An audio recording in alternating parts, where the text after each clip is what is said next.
L'homme politique malien Soumaïla Cissé et l'humanitaire française Sophie Petronet, ainsi que 2 otages italiens, ont été libérés la semaine dernière au Mali.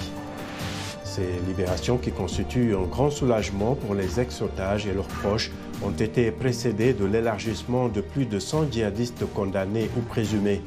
Elles ont aussi lancé un débat sur cet échange et sur les négociations en coulisses entre Bamako et les groupes armés.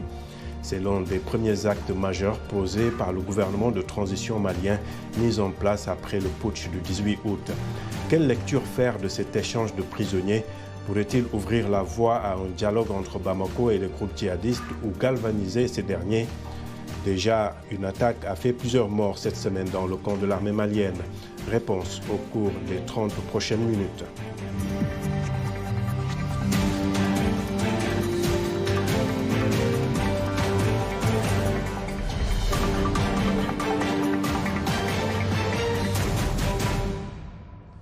Pour Soumaïla Cissé, Sophie Petronet et 2 autres ex-otages italiens, c'est la fin d'une longue captivité aux mains de groupes djihadistes, mais beaucoup de questions entourent les tractations qui ont mené à leur libération. Le point avec Mokhtar Bari à Bamako. Il était attendu, il a enfin retrouvé les siens après plus de 190 jours de détention. C'est en compagnie de Sophie Petronet, l'otage française, et de 2 Italiens que Soumaïla Cissé a regagné Bamako. De nombreux Bamakois se sont précipités à son domicile pour lui faire un accueil chaleureux. Très contente, très contente. Demain je dois travailler, je devrais être au lit, mais j'ai tout arrêté pour aller à l'aéroport accueillir Soumaïla Cissé.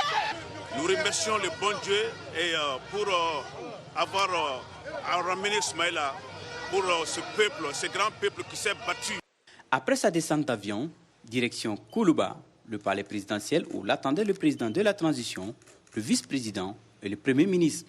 Je suis venu remercier les autorités maliennes qui, le président a investi le 25.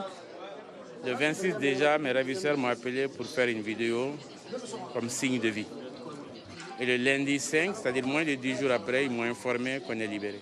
Les militants de son parti, l'URD, le M5 RFP, les autorités maliennes et les associations de tout genre n'ont pas du tout chômé pour obtenir sa libération à travers diverses actions.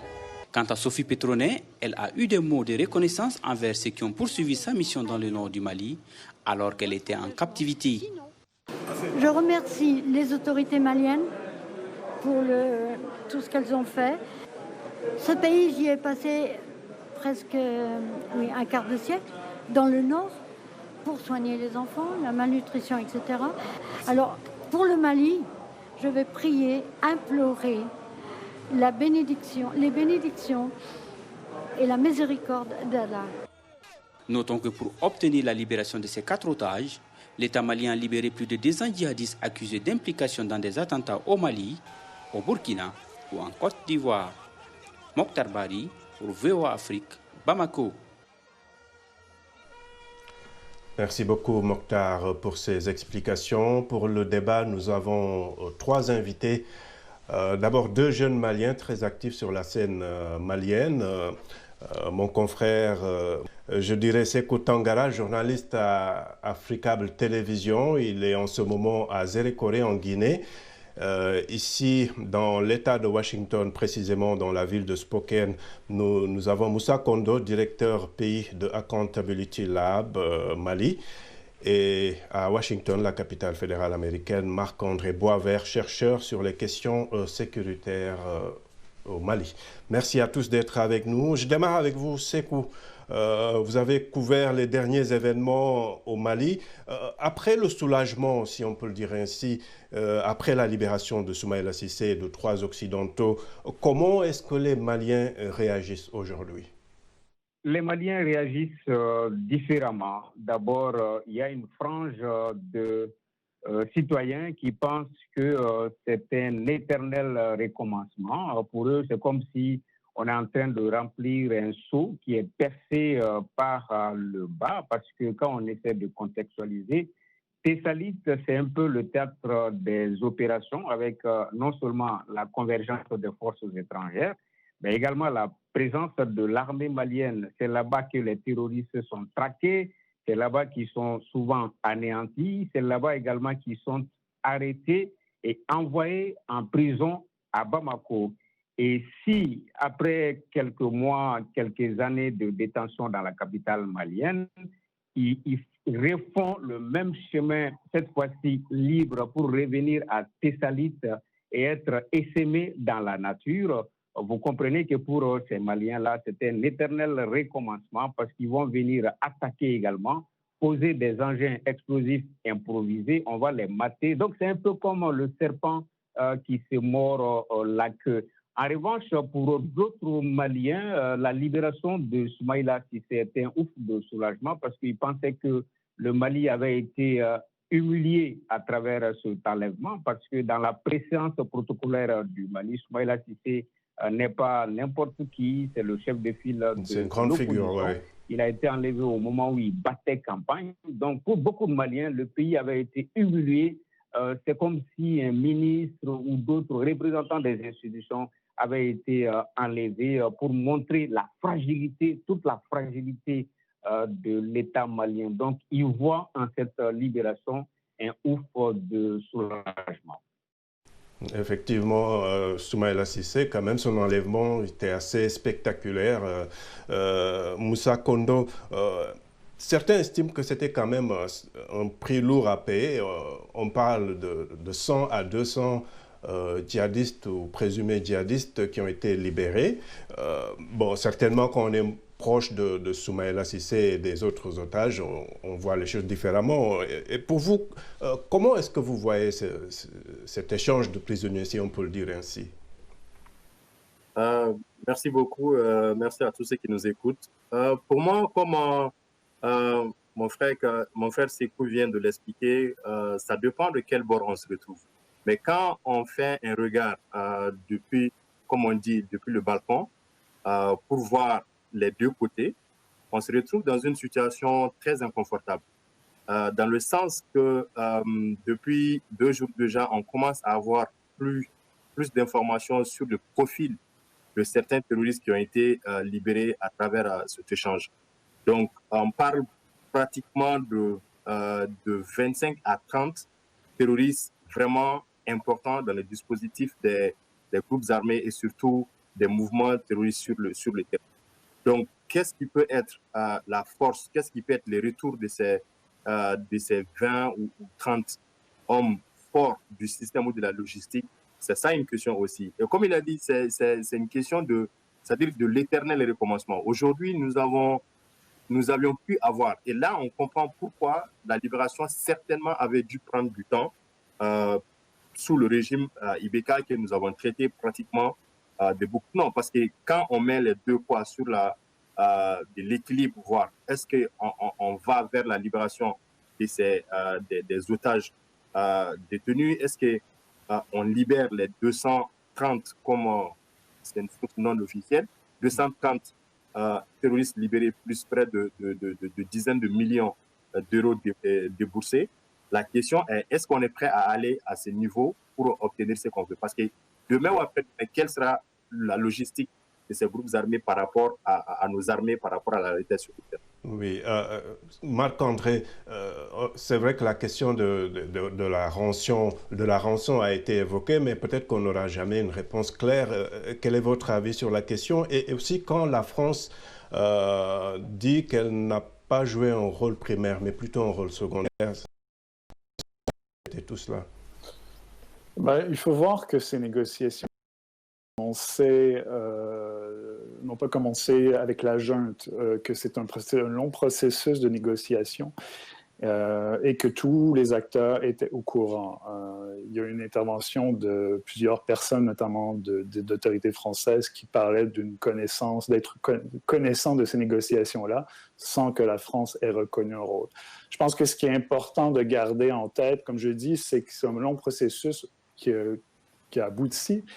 Mais il faut surtout voir que dans ces libérations-là, on met beaucoup l'accent sur les quelques gros noms qui sont sortis. C'est ce que les médias ont sorti. Mais dans les 200 qui sont sortis, il y avait beaucoup de jeunes personnes dont plusieurs n'avaient aucun dossier. Ou toute tentative d'amener ça devant la justice aurait échoué de toute façon. Mais c'est là, justement, où est-ce que ça permet d'avoir une... C'est un pas positif. Il faut voir aussi que qui est fait, c'est que visiblement, on s'en va vers la possibilité d'avoir un nouveau dialogue, alors que dans les derniers mois, on voyait très bien qu'il n'y avait plus de dialogue possible. On pourra revenir sur ça, mais sur cette question précise des rançons, vous avez une lecture sur ça ou peut-être qu'on... Mais premièrement, il reste à voir à qui ces rançons-là vont être payées, comment ça va revenir. Pour moi, et surtout le plus important, c'est qui a déboursé. Toutes ces questions-là, on se les pose présentement et c'est pas très... Vous pensez que c'est plausible? Ou bien c'est peut-être...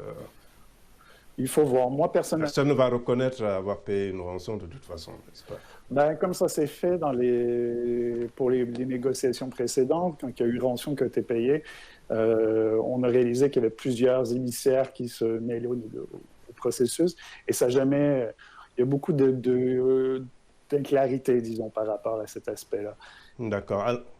Sekou, pour vous, les groupes djihadistes ou les groupes armés, en sortent-ils renforcés ou pas? Moi, je pense qu'ils sortent renforcés sur 3 points, 3 principaux points. Le premier, c'est en termes de régénération, parce qu'on parle de 10 à 15 millions d'euros. Ça, c'est le premier dividende qui tire de cette libération. Le deuxième, c'est d'un point de vue ancrage social, parce qu'on a appris qu'au niveau de certains hameaux où des jeunes avaient été libérés, les groupes terroristes sont venus communiquer pour dire, bon, écoutez, vos enfants étaient en prison à Bamako, nous sommes parvenus à les libérer et peut-être ça les renforce d'un point de vue ancrage social au niveau des hameaux. Et le troisième dividende que les groupes tirent, notamment le groupe pour le soutien à l'islam et aux musulmans, c'est un peu cette bataille de suprématie qui livrait avec Daesh qui évolue, lui, au niveau de la zone des 3 frontières, le Liptako-Gourma, c'est-à-dire la frontière Burkina Faso, Mali, Niger. Donc moi, je pense personnellement que le GSIM tire ces 3 dividendes. Ils sortent renforcés d'un point de vue logistique avec de l'argent. Ils ont également un gain en termes d'ancrage social. Demain, on ne sera pas surpris s'ils parviennent à faire beaucoup d'autres recrutements. Et en termes d'aura, de bataille de leadership, ils montent un tout petit peu d'un cran par rapport à l'État islamiste qui est au niveau de la zone des 3 frontières. En tout cas, le groupe dirigé par Iyad Galig, effectivement, semble avoir profité, en tout cas, énormément de cette opération. Moussa Kondo, faut-il poser le problème en termes de gagnants et de perdants dans cette affaire? Je crois que pas vraiment, parce que du moment que nous avons pu ramener des vies humaines à la maison, ça c'est une victoire de ce côté. Mais sur quel prix? Et est-ce l'important pour nous de se poser la question en termes de sacrifice ou de prix à payer par rapport à ce qu'on a fait? Donc, je crois que sur ce point, on peut pas dire qu'il y a eu des gagnants et des perdants, mais qu'est-ce qu'on aurait pu faire de mieux pour récupérer ces vies humaines-là sans réellement de mettre encore le processus de paix. Faut-il négocier avec les groupes armés? Je crois que la situation du Mali aujourd'hui, vu la complexité et la différence et aussi les acteurs, il y a certaines franges quand même qui est important de négocier avec eux.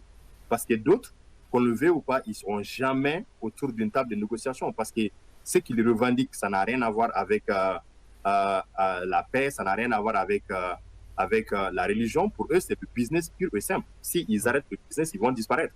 Donc pour eux, il n'y a aucune négociation possible.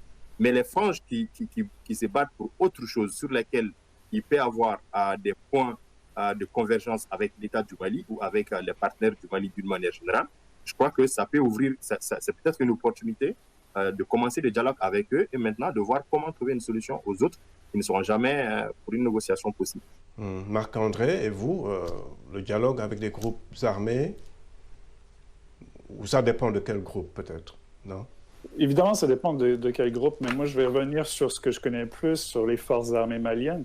Et avec les discussions que j'ai eues, échangées avec les différents partenaires sur le terrain, avec les soldats et les militaires sur le terrain, moi, ce qui m'inquiétait, c'est que cette libération d'otages entraîne une baisse du moral pour combattre. Étonnamment, à force de parler aux gens, il y a comme une forme d'indifférence. Et le point où ce que ça amène, c'est que ça fait quand même plusieurs années que les soldats maliens luttent contre les djihadistes. Et ce revirement de situation, au moins, permet d'entamer un nouveau dialogue et permet pour eux, du moins, de commencer à voir un peu la lumière au bout du tunnel du fait que maintenant, il y a tous ces combats-là. Ils sont victimes au quotidien des attaques. Et il y avait, jusqu'à tout récemment, il y avait peu de changements.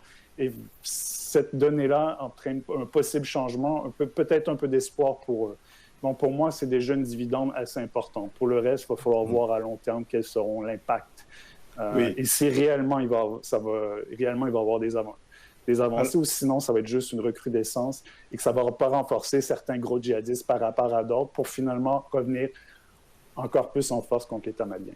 D'accord. En tout cas, nous avons des réactions de téléspectateurs sur la page Facebook de VOA Afrique. Christian Djerabé N'Djamena écrit « L'échange des otages contre les prisonniers djihadistes renforce plutôt les terroristes. Cela n'ouvrira jamais la voie au dialogue entre Bamako et ses groupes. » Arona Baldé à Dakar nous dit que l'échange est inéquitable, sachant que les djihadistes ne comptent pas déposer les armes, mais si cela peut donner un nouveau souffle au dialogue pour un retour à la paix, alors c'est une bonne chose. Et puis Hassan Boulalé à Djibouti, il nous dit qu'il pense que le terrorisme international doit être réglé par le dialogue, la lutte contre la pauvreté et contre le financement du terrorisme.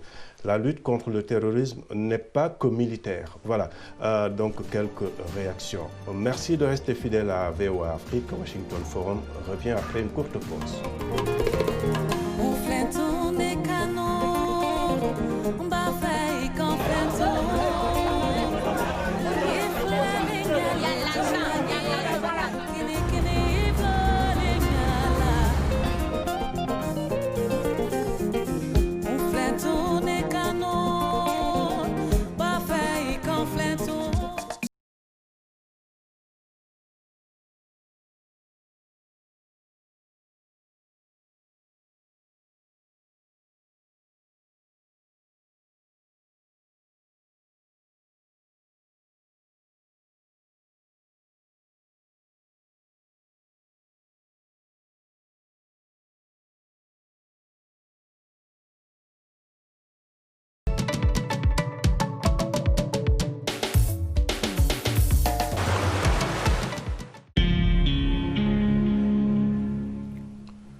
Heureux de vous retrouver pour la seconde partie de Washington Forum. Je rappelle nos trois invités. Nous avons Sékou Tangara, journaliste à Africable Télévision du Mali, présentement à Zérékoré en Guinée. Dans l'État de Washington, précisément dans la ville de Spokane, Moussa Kondo, directeur Mali de l'ONG Accountability Lab, et dans la capitale fédérale américaine, ici donc à Washington, Marc-André Boisvert, chercheur sur les questions sécuritaires maliennes. Alors, je démarre cette seconde partie avec vous, Sékou Tangara. Les nouvelles autorités maliennes, les nouvelles autorités de la transition héritent d'une situation compliquée au centre et dans le nord du pays, mais elles ne la méconnaissent pas. Hein. Comment est-ce qu'elles peuvent approcher cette crise sécuritaire différemment? Je pense qu'il y a comme un signe du destin. Il y a une occasion à saisir ou jamais. Si vous remarquez, il y a une combinaison de faits qui sont là. D'abord, pour la première fois, on a les signataires de l'accord pour la paix et la réconciliation issus du processus d'Alger qui entrent dans le gouvernement. Il y a la plateforme, il y a la coordination des mouvements de l'Azawad qui, à un moment, avait des velléités sécessionnistes. Mais aujourd'hui, ils sont là pour la reconstruction du Mali. Au même moment, entre Maliens, on parvient à créer une dynamique locale qui va aboutir à la libération non seulement du chef de file de l'opposition, mais de 3 autres otages occidentaux. Ça veut dire que souvent dans la crise, il peut y avoir l'opportunité.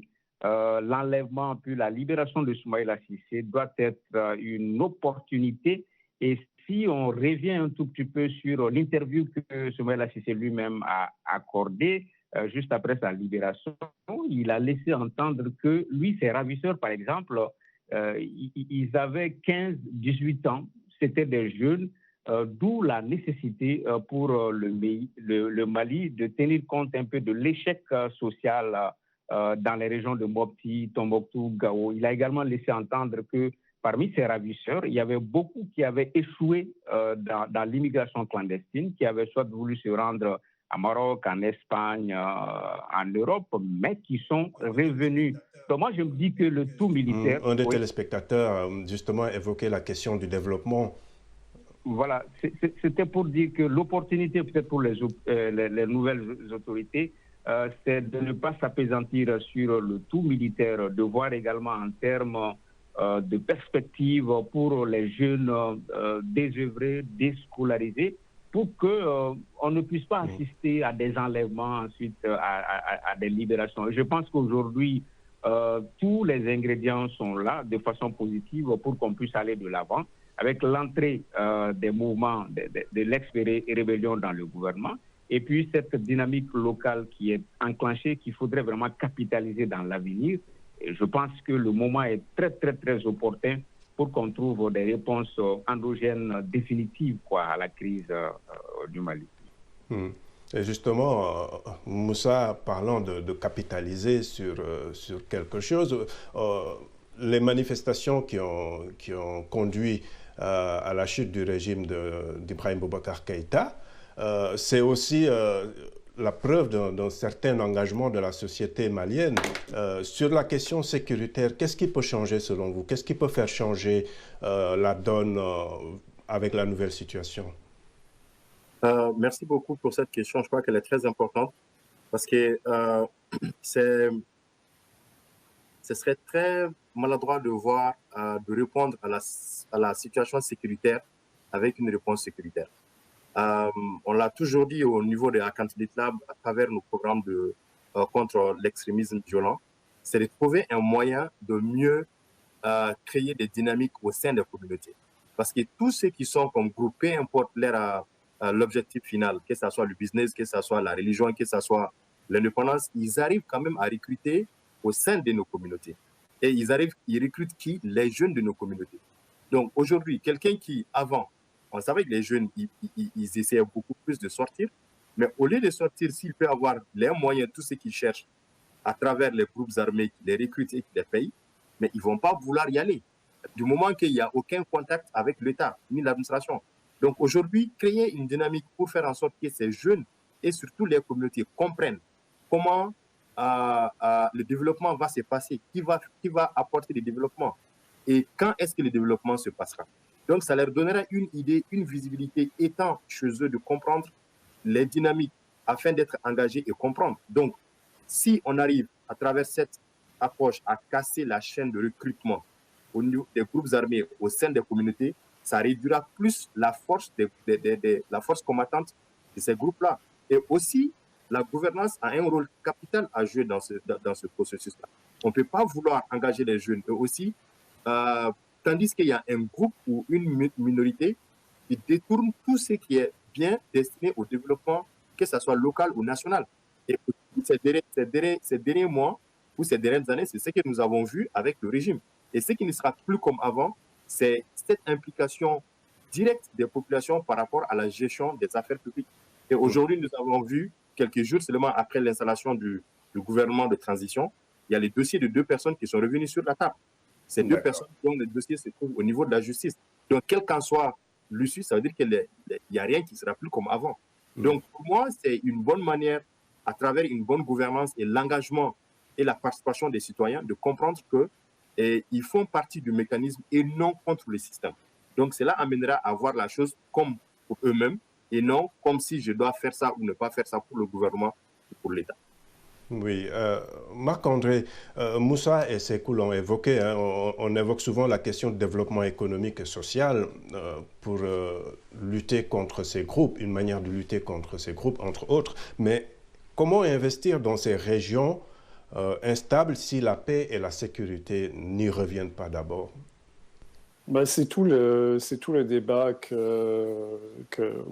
c'est le débat de l'œuf et de la poule et on se le pose assez souvent. Mais ce qu'il faut juste voir, c'est que depuis 2012, on a cet argument-là qu'il faut absolument ramener la sécurité pour amener tout le reste. On a misé à un certain moment sur le tout sécuritaire pour plusieurs raisons. Et ce qu'il faut avouer maintenant, c'est que cette stratégie-là n'a pas amené les dividendes qu'on croyait. La situation sécuritaire ne cesse de s'envenimer. Et là, aujourd'hui, on a une opportunité possiblement à ce que justement on se sorte de ce débat-là. Donc, même si c'est inévitable qu'il faut pour que l'État revienne, pour qu'on puisse réouvrir les écoles, pour qu'on puisse finalement voir les dividendes du développement, inévitable qu'il y ait une sécurité. Tout miser sur l'aspect sécuritaire et ce qui a essayé d'être... En fait, c'est un peu ce qu'on a essayé de faire jusqu'à date, n'a pas fonctionné. Donc, il faut trouver le juste équilibre, mais maintenant faut savoir maintenant aussi qu'il faut quand même miser sur cet aspect développement-là. Et c'est justement ce que les partenaires étrangers ont beaucoup poussé avec l'initiative pour le Sahel, avec pour le moment peu de dividendes sur le terrain. D'accord. Alors, Moussa, on a l'Algérie, le Niger, le Burkina Faso, la Côte d'Ivoire, la Guinée, la Mauritanie, le Sénégal, sont tous des pays frontaliers du Mali. Hein? Donc l'enjeu sécuritaire va au-delà du Mali. Pensez-vous que les pays de la région s'impliquent comme il se doit dans la résolution de la crise malienne? Ça, c'est actuellement une très bonne question. Je vais même élargir au-delà de ces pays aux différentes armées qui sont au Mali. Parce que j'ai eu la chance de dire à d'autres endroits qu'il est important aujourd'hui qu'on définisse qui est l'ennemi de qui et qui combat qui. Parce qu'aujourd'hui, ce qui est extraordinaire, c'est que nous avons des pays qui sont amis des ennemis d'un autre pays. Donc, peu importe si on prend l'envergure de l'étendue où se trouvent ces gens, ils peuvent aller, je dirais, d'un point à un autre. C'est comme si un jeu simple. Moi, je pourchasse, je mets 3 jours, 4 jours, 5 jours à pourchasser un groupe.